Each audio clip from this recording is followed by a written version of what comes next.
parler aujourd'hui d'un petit sujet que j'ai creusé, c'est celui des composants EGI distribués. Alors je vais y arriver doucement à cette histoire-là, et pourquoi l'idée m'est venue. Donc je voulais commencer par faire quelques petits rappels sur les problématiques, pour ceux qui n'ont pas encore beaucoup développé sous la quand je regarde OSGI, je vois deux facettes principales. Il y a une première partie, c'est la gestion des dépendances de package. Donc on a un premier bundle qui exporte des packages Java, donc il les rend visibles à d'autres packages. Et je vais avoir un second bundle qui va importer un package qui est exporté par un autre. Donc ça, c'est la première facette d'OSGI qu'on voit en premier. Et après, il y a une deuxième facette qui est importante, c'est celui du registre de services d'OSGI. Donc là, le principe, c'est on a ici un composant qui expose un service de l'interface foo.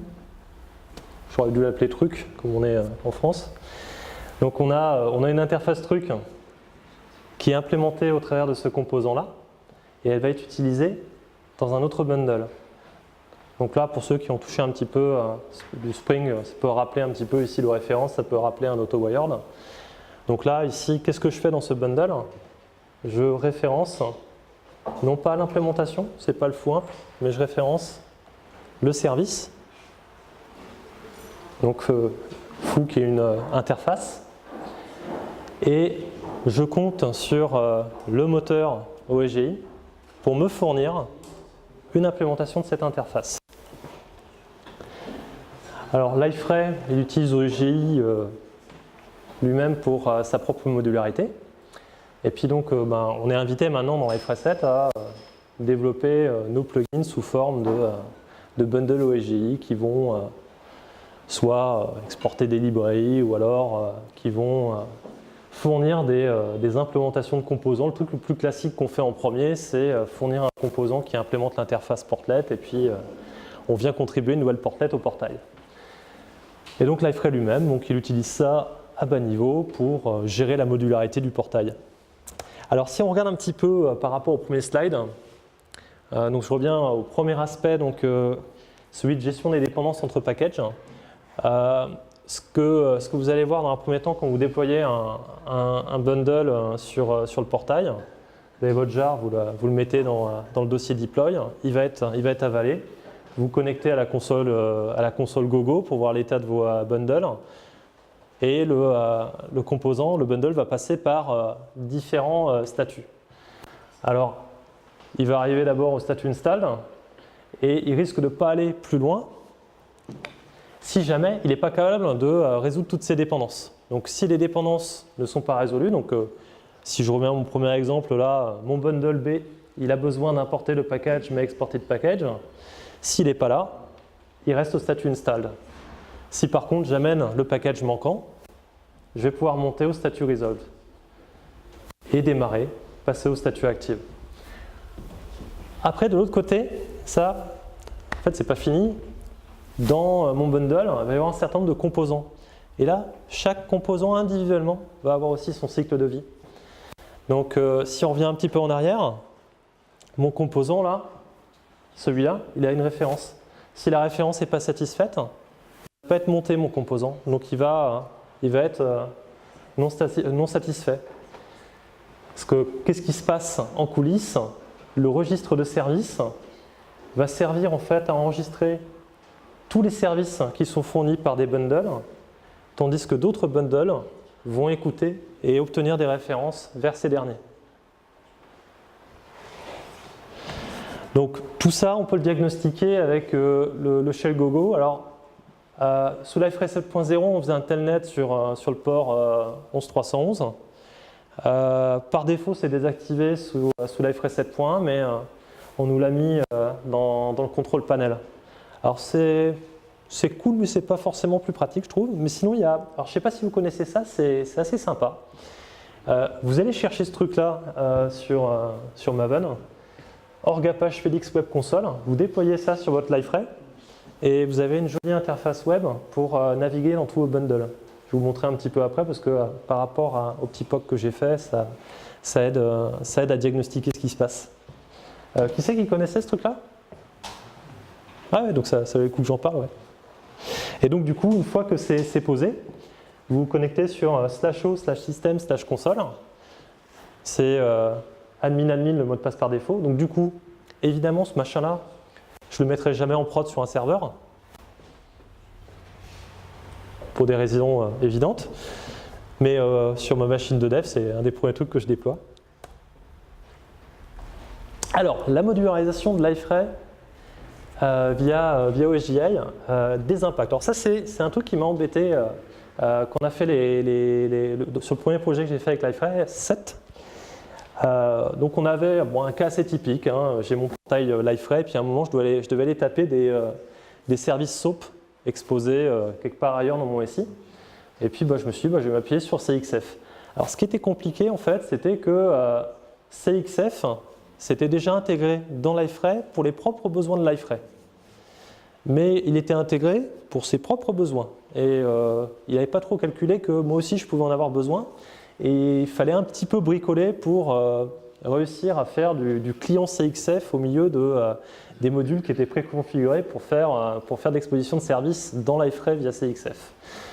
Alors, une fois qu'on a réussi à se caler au milieu de tout ça, c'est pas gagné parce que Liferay, pour ses propres besoins, va peut-être intégrer une nouvelle version de CXF. Et là, ah mince, je m'étais calé sur une version, j'étais bien, il faut que je fasse ma non-règle, que je revalide tout.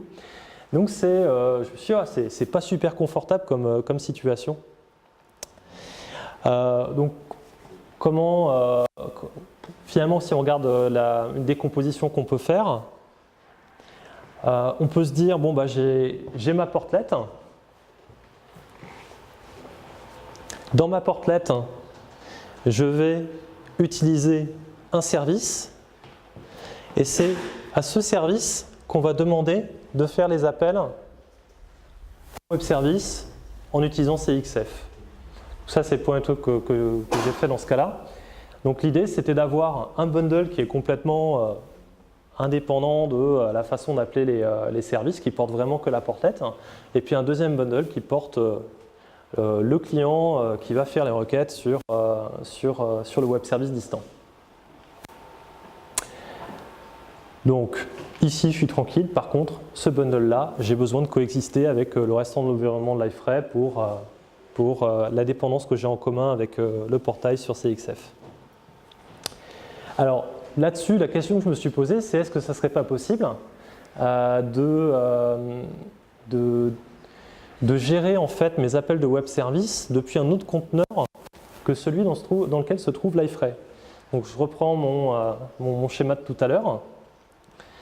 J'ai un bundle B, c'est celui qui porte ma portlet, qui voudrait consommer un composant qui a des dépendances avec CXF.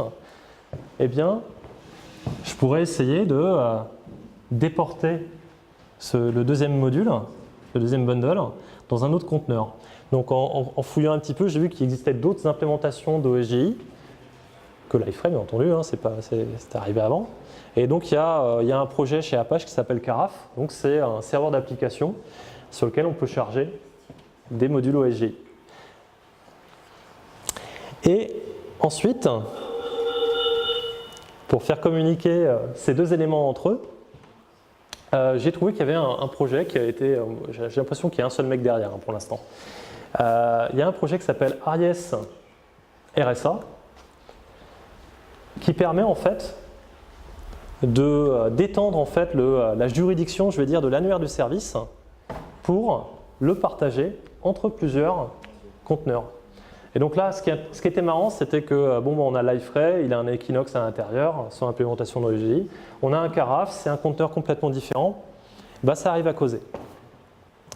Alors, ça, c'est ce que vous allez voir sur la page d'accueil du projet Aries RSA. Donc, le principe qui est derrière, c'est vous avez un système qui est chargé de gérer la topologie de tous les conteneurs qui contribuent à exposer des services. Et puis, grosso modo, vous avez un point d'entrée unique qui va être capable de faire le dispatch vers les fournisseurs du service. Alors, derrière ce découpage-là, je me suis dit, il y a potentiellement un intérêt pour la sécurité. Mais déjà arrivé dans des projets d'avoir ce type de découpage. Une portlet qui tape un service, je l'ai construit avec le service builder par exemple, qui tape la base de données de Liferay. Et là, mon expert sécurité il me dit c'est pas cool, tu as directement un composant qui se trouve sur la couche de présentation, qui tape une base de données. Si tu mets des données sensibles à l'intérieur, je ne suis pas trop d'accord. Donc avec cette nouvelle possibilité, on peut tenter des architectures de ce type-là avec une portlet qui tape un service qui se trouve potentiellement sur une autre couche réseau qui va taper sur la base de données. On a une architecture 3 tiers et l'expert sécurité a un grand sourire. Donc ça peut permettre d'envisager ce type de construction. Et j'ai vu potentiellement aussi un intérêt en termes de réutilisabilité. Donc mon service que j'expose dans le registre de service OEGI, je le consomme avec ARIES RSA au niveau de ma portlet dans un autre conteneur. Rien ne m'empêche en fait ce service de l'exposer sous forme de web service REST par exemple pour être consommé par plein d'autres composants du SI.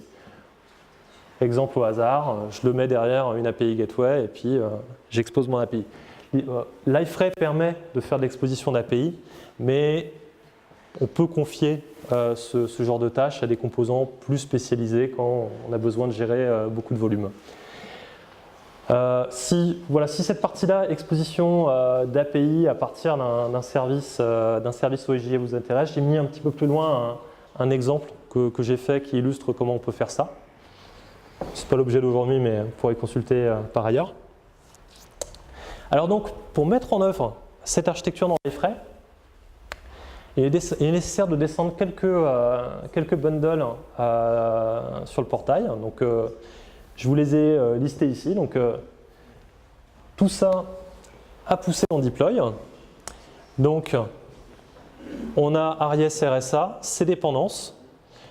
Il y a des dépendances sur Zookeeper si on veut partir sur des architectures distribuées avec un cluster qui va gérer l'ensemble qui va gérer vos services, assurer la redondance et tout ça. Je ne suis pas encore allé aussi loin, il faut encore que je creuse un peu, je n'ai pas réussi à bien le faire fonctionner.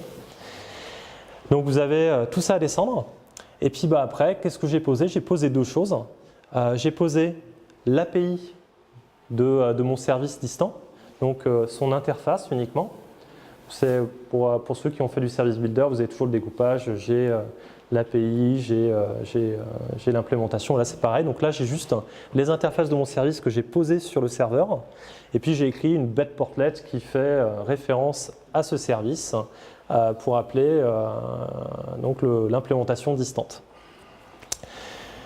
Donc EcoTCP, c'est fourni par le développeur du projet ARIES RSA, c'est son petit service d'exemple.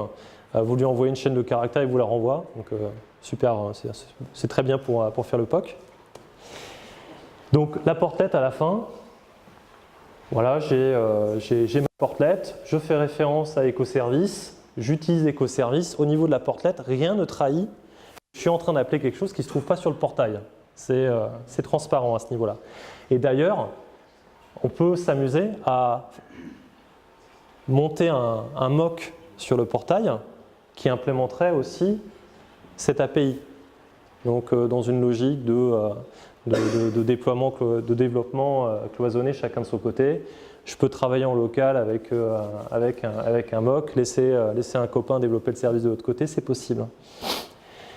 Après, côté Carafe, à quoi ça ressemble? Alors, Carafe, il a son propre langage dans le shell qui est un petit peu différent de celui que vous avez dans le Gogo de Liferay. C'est assez évolué sur la partie regroupement de jar au sein de features. Donc là, typiquement, pour déployer RSA, j'ai besoin d'ajouter un repo. Et ensuite, je lui demande de me déployer des features. Donc je ne lui parle pas, là, à ce stade-là, je ne lui parle pas de je veux tel jar, machin. Je vais demander des features et puis il me les redescend. Grosso modo, c'est un petit peu le miroir de tout ce qu'on a déployé à la main sur Liferay juste avant. Et puis, il y a deux bundles que j'ai installés à la main sur mon Apache Karaf. C'est l'API de mon service EcoTCP, et puis c'est le service EcoTCP à proprement parler. Et donc là, je vais vous faire la démo avec un unique nœud. Donc là, une fois que c'est déployé, si on jette un œil à la console web, celle que j'ai installée tout à l'heure, on va voir que ma portlet, une fois fonctionnelle, opérationnelle, elle utilise un service EcoService. Donc elle a trouvé une instance d'EcoService. Si je clique dessus et que je vais voir les détails de EcoService, qu'est-ce que je vois? Je vois que EcoService il est fourni par Org Apache AES RSA SPI. C'est en fait l'espèce de proxy vers le service distant qui tourne dans Karaf. Et si je regarde les détails de cette instance de service, je vois que concrètement, je tape sur le port 64123 qui était instancié par mon Karaf. Tout ça, ça se passe en coulisses. C'est RSA qui me le gouverne. Donc la démonstration, c'est super impressionnant. C'est juste que, hop, je vais voir mon portail. J'ai ma portlet qui fait un appel distant à mon Karaf. Donc, vous avez Liferay qui tourne là, vous avez Karaf qui est déployé, sur lequel on a posé toutes les dépendances que je vous ai montrées tout à l'heure, et les deux communiquent ensemble. Si je regarde au niveau de la console, donc,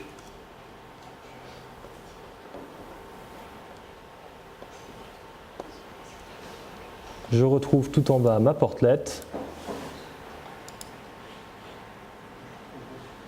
ma portlet a sa dépendance avec EcoService, qui est ici.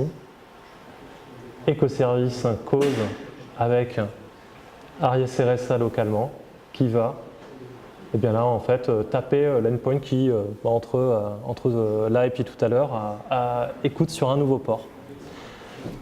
Donc voilà, vous avez cette architecture-là qui est mise en œuvre. Donc vous avez, si vous voulez reproduire ce POC-là, vous avez juste à suivre ces quelques instructions, poser une portlet qui référence EcoService, et vous avez le truc qui tourne. Alors juste une petite précaution à prendre en compte, c'est en fonction de comment vous déployez. Moi j'ai déployé les deux composants sur ma même session Windows. Vous aurez à modifier des paramètres de Karaf pour éviter d'avoir les ports qui s'écrasent. Donc vous allez pouvoir regarder dans Karaf, la config se trouve dans ETC et vous en avez deux à surveiller. C'est le Apache Karaf Management Config, Apache Karaf Shell Config. Des numéros de port, vous les modifiez au besoin pour pas que ça se télescope et puis vous êtes bon pour faire le test. Donc voilà où j'en suis sur ce sujet-là. Donc j'ai jamais testé ça en live, donc je suis pas allé encore plus loin que le POC. Et là en ce moment je suis en train de chercher comment je peux configurer cette même architecture dans une architecture haute disponibilité, c'est-à-dire avec plusieurs nœuds Karaf qui hébergeraient les services. J'ai déjà commencé à travailler sur cette partie-là. Il y a un sous-projet à Karaf qui s'appelle Cellar, qui est assez intéressant. Le principe de Cellar, c'est une feature que vous déployez sur Karaf. Et à partir de ce moment-là, sur chacun de vos nœuds Karaf qui a Cellar, vous pouvez y déployer des features, des bundles, sur l'ensemble du cluster et il vous fait la synchronisation. Évite de déployer nœud par nœud les composants. Donc là, il y a des trucs intéressants à regarder. Et puis là, j'ai besoin de me faire une petite culture sur Zookeeper pour comprendre comment on configure un cluster, qu'on gère la haute dispo et réussir à avoir un cluster où si je débranche sauvagement n'importe lequel des nœuds, ça continue à fonctionner. Donc ça, je n'ai pas encore réussi aujourd'hui. Je continue un petit peu à bosser dessus, mais si d'autres personnes poursuivent le même but, je serais ravi de discuter pour voir si on peut y arriver. Il y a un Devox bientôt, je vais essayer de choper les bonnes personnes pour comprendre les petites finesses que je n'ai pas encore captées. Voilà, je pense que j'ai tenu 19h30, je suis à peu près bien sur le créneau. Il y a le temps peut-être de répondre à quelques questions si j'étais un petit peu vite sur des trucs, si ça vous appelle une réaction particulière. Merci. Moi j'ai juste une question. Oui. En fait, si tu déploies ton Carafe dans un serveur distant, comment tu spécifies en fait l'IP ou le temps? Ah, t'as pas besoin. En fait, alors ce qui se passe, c'est que c'est Zookeeper qui se charge de ça. Zookeeper, il a un côté serveur, il y a un port d'écoute. Tiens là en l'occurrence, je suis allé chercher un petit outil qui est pratique pour voir ce qui se passe.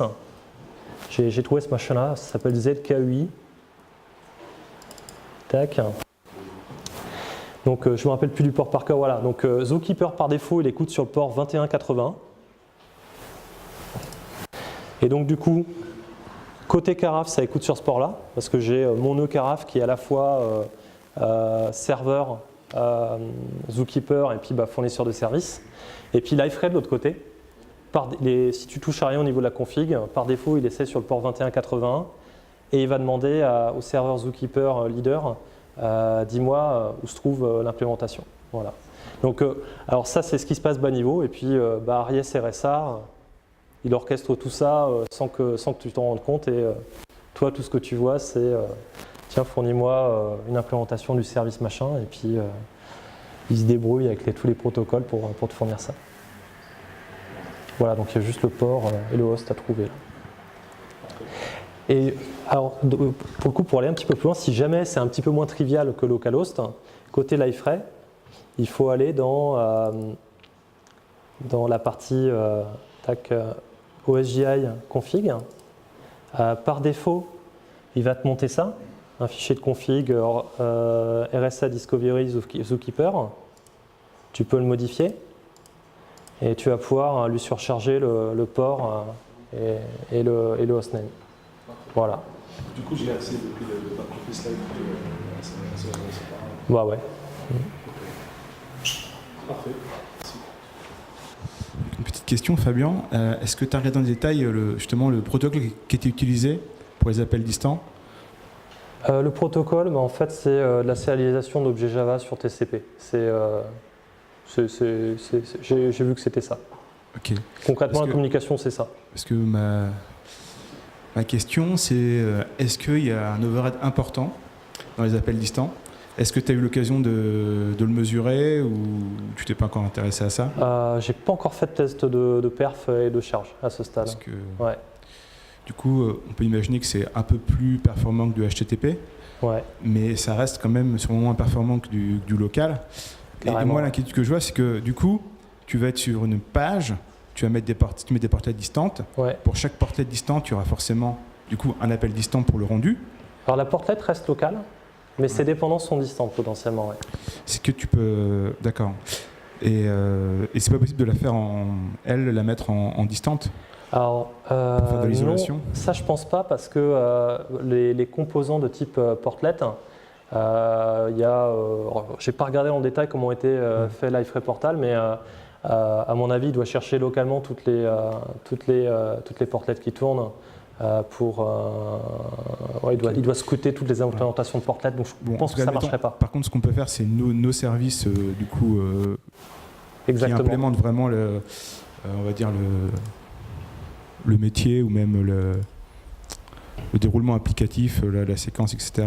Ouais, c'est ça. La navigation, on peut développer du coup dans un bundle qui va être déployé en distant. Ouais. Mais le truc, c'est qu'on va faire un appel du coup qui va passer par un protocole TCP spécifique là. Ouais. Et après derrière, souvent dans nos services, on est amené à rappeler des services Liferay.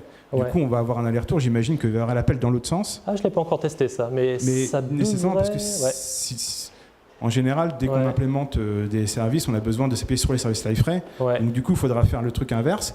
Et voilà, l'inquiétude que j'ai, c'est surtout si on a notre portlet, on appelle un service distant sur l'autre conteneur et qu'après lui rappelle plusieurs autres services de Liferay, parce que souvent pour faire un traitement, on va faire des dizaines d'appels à des services Liferay. On se retrouve avec pas mal d'appels distants dans tous les sens. Ça, faudrait éviter, Donc, mais en pratique, qu'on soit. Bon. En fait, je le garderai que pour les appels bas niveau qui vont taper derrière, tu vois. Mais du coup, ce serait intéressant de voir c'est quoi l'overhead de ces appels distants pour le mesurer. Et s'il y a un gros gain par rapport à du HTTP ou pas, quoi. Ouais, parce que finalement, en fait, tu peux te retrouver à avoir le même type d'architecture, sauf que entre là et là, tu vas faire de l'HTTP. Voilà. Et l'intérêt étant que si tu fais de l'HTTP, ta partie service, tu peux très bien la faire en Ruby, en PHP, en ce que tu veux, sans faire de logiciel, quoi. Donc, là, ça te permet c'est citer un. Mais effectivement, un des intérêts de le faire en OSGI, ça permettrait potentiellement d'injecter dans le sens inverse les services de Liferay et quand même pouvoir réappeler des éléments, etc., quoi. Des services natifs. Ça, je regarderai si ça marche. Ça, j'ai pas testé. Ok. Et est-ce que dans ta roadmap d'exploration, tu as une opportunité prévue de tester ça en production sur une vraie application j'ai pas d'opportunité encore de le tester en vrai. Au mieux, je le testerai sur un projet perso. Ok, merci.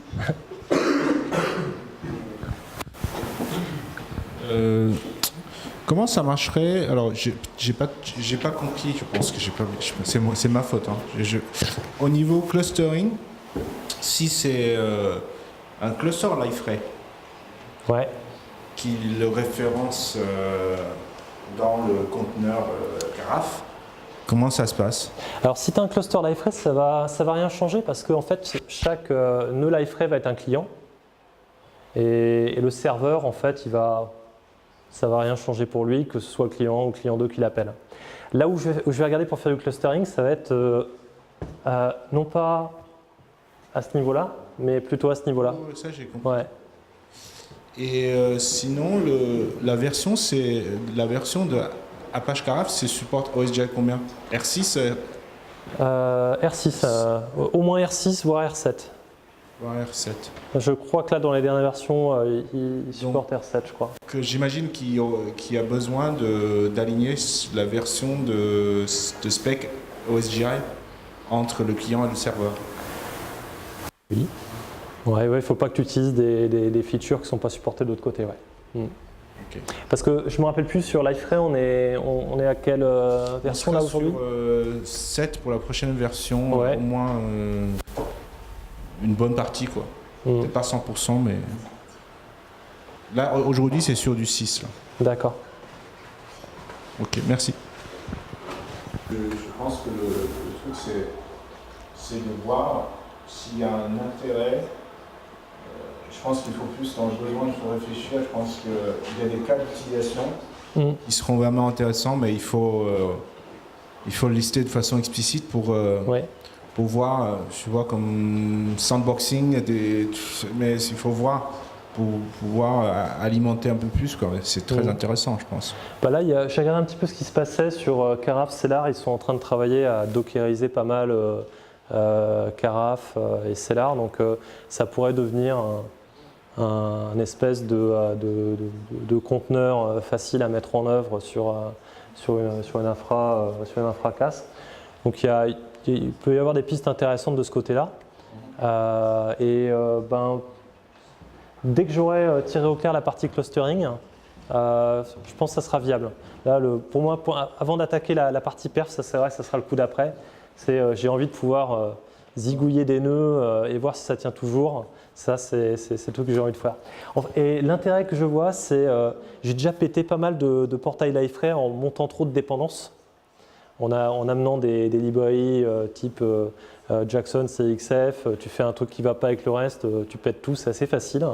Et l'idée que je vois derrière ça, c'est que ça peut permettre de déployer sur Liferay que les trucs qu'il est bien prévu qu'on y déploie, et éviter de mettre trop de composants qui risquent d'interférer de façon difficile à anticiper avec le reste du portail. Et tu vois déjà des hors contexte Liferay? Est-ce qu'il y a des exemples comme ça? D'utilisation d'Arias RSA? Ouais. J'ai pas encore vu. J'ai pas encore vu.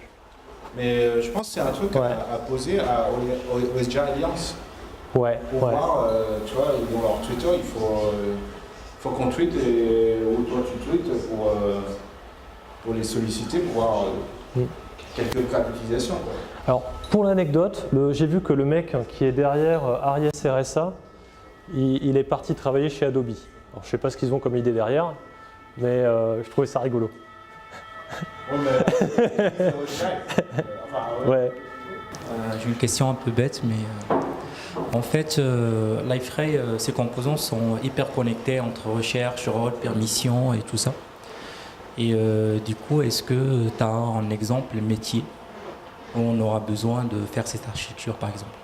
Excuse-moi, j'ai loupé le début. En fait, Liferay, ses composants sont hyper connectés entre recherche, permission, etc. Et du coup, en fait, sortir une partie service de la même sur un autre serveur, ça peut poser des problèmes d'architecture. Oui, tout à fait. Ouais. Pour appliquer cette architecture, est-ce que tu as un besoin métier où on aura besoin d'utiliser cette architecture? Merci. En fait, dans des exemples réels que j'ai vus, j'aurais pu avoir besoin de ce découpage-là dans des